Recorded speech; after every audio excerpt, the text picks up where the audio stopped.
Wonder Tales.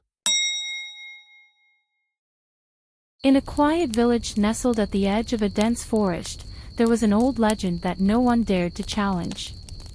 The elders warned of a powerful spirit known as the Bhramrakshas, a cursed being that roamed the jungle at night, waiting to prey on anyone foolish enough to enter its domain after sunset.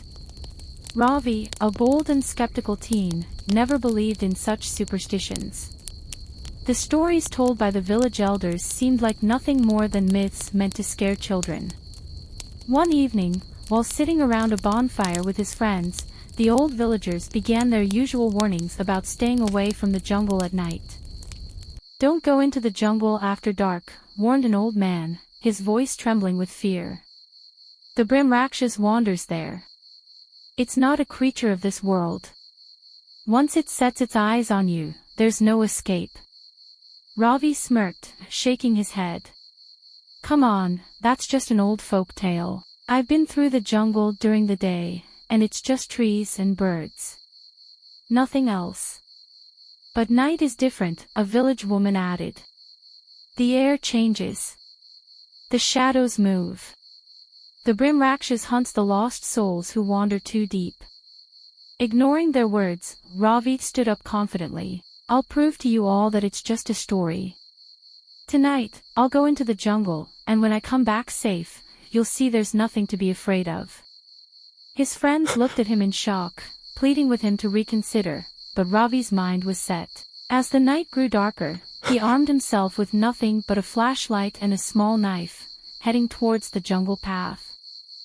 As Ravi entered the jungle, the heavy air immediately felt different, more oppressive. The tall trees swayed eerily, casting long, twisted shadows on the ground. Every step felt heavier, as if the forest was trying to pull him deeper into its heart. Suddenly, his flashlight flickered and then went out, plunging him into total darkness.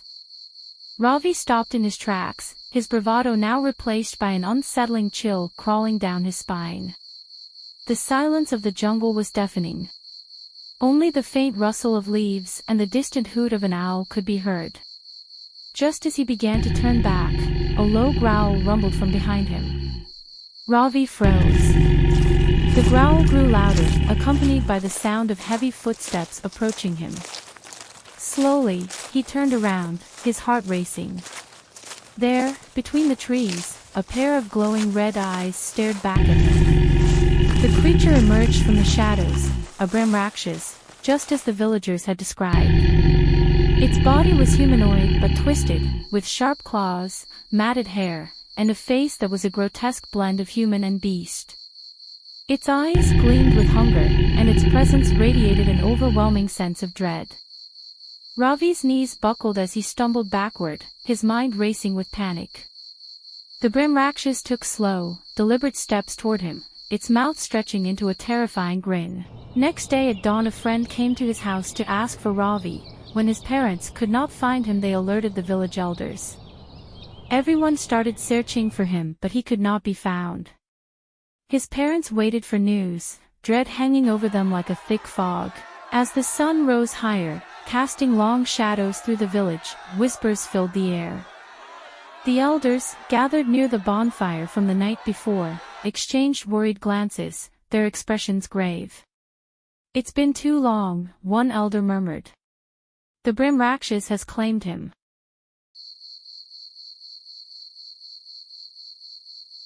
Meera awoke with a start, her heart pounding in her chest. Shaken by the vividness of the dream, she rushed to her parents' room and told them everything. Her mother, desperate for any sign of hope, believed that the dream was a message, that Ravi was still out there, alive, but trapped by the Bhramrakshas. Determined, Meera decided that she would do what no one else dared. She would enter the jungle, but not to confront the creature. She planned to seek out the old hermit who lived deep in the woods, an outcast the villagers rarely spoke of. He was said to have knowledge of ancient magic and could commune with the spirits of the forest. At dawn, before anyone else in the village awoke, Meera packed a small bag with food and water. She didn't tell anyone, not even her parents. Her resolve was firm. If there was any chance of saving Ravi, she had to act. With the rising sun casting a pale light through the misty trees, she slipped quietly into the jungle, following the faint trails only she and Ravi used to explore when they were children. As she ventured deeper, the atmosphere changed. The sounds of birds and insects faded away, replaced by an eerie stillness. The air grew colder, and the shadows seemed to stretch longer, creeping closer with every step. But Meera pressed on, clutching a small amulet her mother had given her for protection. Hours passed before she found the hermit's hut, a small, crumbling structure hidden beneath a canopy of vines. The door was slightly ajar, and smoke rose lazily from the chimney. Meera hesitated for a moment before knocking. The door creaked open, and the hermit appeared. He was an old man with wild, unkempt hair and piercing eyes that seemed to see through her. Without a word, he gestured for her to enter. Once inside, Meera explained her brother's disappearance and her dream. The hermit listened silently, his expression unreadable. When she finished, he finally spoke, his voice raspy and low. "The Bhramrakshas is not just a beast," he began. "It was once a man, cursed by the spirits of the jungle for his greed and cruelty. The curse can never be lifted, but there is a way to free your brother, if his soul hasn't already been consumed." Meera's heart pounded. "How? What do I need to do?" The hermit stood, retrieving a small vial filled with a thick, dark liquid from a shelf. "This potion will allow you to enter the spirit realm, where the Bhramrakshas holds your brother. But be warned, child, it is dangerous. If you're not careful, the jungle may claim you too." Meera's hand trembled as she took the vial. She thanked the hermit and, after receiving his cryptic instructions, left the hut, her mind racing. The only way to save Ravi was to confront the Bhramrakshas in its true form, in a place where few ever returned from. Night fell as Meera approached the heart of the jungle, the same spot where Ravi had disappeared. The trees loomed like dark sentinels around her, and the familiar weight of fear pressed down on her chest. With a deep breath, she drank the potion. The world around her began to shift, the air growing thick and heavy. The trees twisted and contorted, and the ground seemed to melt into shadows. Suddenly, she was no longer in the jungle she knew. This was the spirit realm, a nightmarish version of the forest, where the shadows seemed alive, and a cold, unnatural wind whispered through the trees. In the distance, she saw a faint light, the glow of the Bhramrakshas' eyes. Steeling herself, Meera moved toward it. The creature emerged from the shadows, just as terrifying as she had imagined. But behind it, she saw Ravi, trapped in the twisted roots of a tree, his eyes vacant, his body lifeless but not yet gone.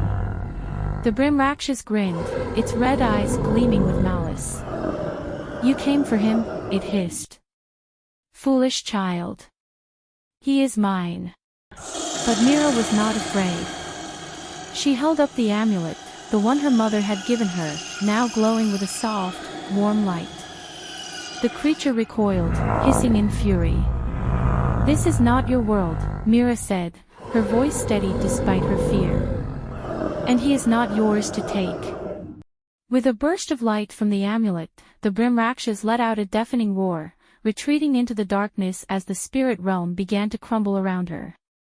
Meera rushed to Ravi's side, pulling him free from the roots just as the jungle began to fade.